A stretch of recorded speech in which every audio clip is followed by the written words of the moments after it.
రవీంద్ర సింధుప్రియ ఒక భీముడోల్ నుంచి వచ్చారు. పెళ్ళయి ఎన్నేళ్ళు అన్నావు? 5 సంవత్సరాలు. భర్త వయసు 29, భార్య వయసు 28. ప్రెగ్నెన్సీ రాలేదని చాలా బాధపడ్డారు. తీరా అక్కడ చూస్తే ఏమని చెప్పారు మీకు? ఐవీఎఫ్ అన్నారు సార్. ఐవీఎఫ్ అన్నారు. ఎందుకని? 2 ట్యూబ్లు బ్లాక్ ఉన్నాయి. 2 ట్యూబ్లు బ్లాక్ అన్నారు. కానీ మరి మన దగ్గరికి వచ్చారు. ఇప్పుడు మన దగ్గర ఏమైంది? ఓపెన్ అయింది సార్. ట్యూబులు 2 ఓపెన్ అవ్వడం కాదు, ట్విన్స్ వచ్చింది. ఆ ట్విన్స్ కూడా ఎక్కడ వచ్చింది? ట్యూబుల్లో రాలా, గర్భసంచిలో వచ్చింది. ప్రెగ్నెన్సీ గర్భసంచిలో వచ్చింది.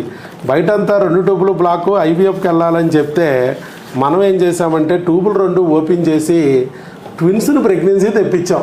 ట్విన్స్ ప్రెగ్నెన్సీ, ఇదిగో ట్విన్స్ ఉన్నాయి. మన మందులు పనిచేసినాయా? మరి గట్టిగా బాగా పనిచేసింది. బయట అంతా ఐవీఎఫ్ చెప్పారు నీకు. ట్యూబులు 2 బ్లాక్ ఉన్నాయి, ఐవీఎఫ్ అన్నారు.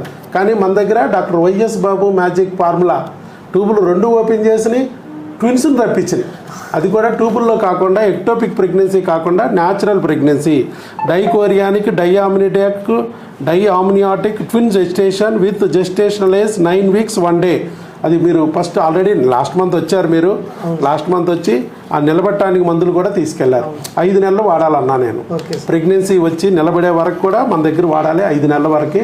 ఎందుకంటే ఏ క్రిములు అయితే ఇన్నాళ్ళు ట్యూబులు మూసేసి ప్రెగ్నెన్సీ రాకుండా చేసినాయో అదే క్రిములు బిడ్డను కూడా డ్యామేజ్ చేస్తాయి, అబార్షన్ చేస్తాయి, అవకరాలు కలిగిస్తాయి. అందుకోసం 5 నెలలు అబార్షన్ అవ్వకుండా, అవకరాలు రాకుండా 5 నెలలు వాడుకోండి అన్నాను. అందుకే మీరు వస్తున్నారు. ఇప్పుడు ఈ నెల కూడా నేను పిల్లలు ఇస్తాను. నెక్స్ట్ మంత్ కూడా ఇక్కడ రాశాను స్కానింగ్. ఏ స్కానింగ్ మీ ఆవిడికి తీయించుకురావాలో అది రాశాను ఇక్కడ. ఆ స్కానింగ్ తీయించుకుని మీరు వచ్చి మందులు తీసుకెళ్ళచ్చు. Okay, all the best. God bless you. Right.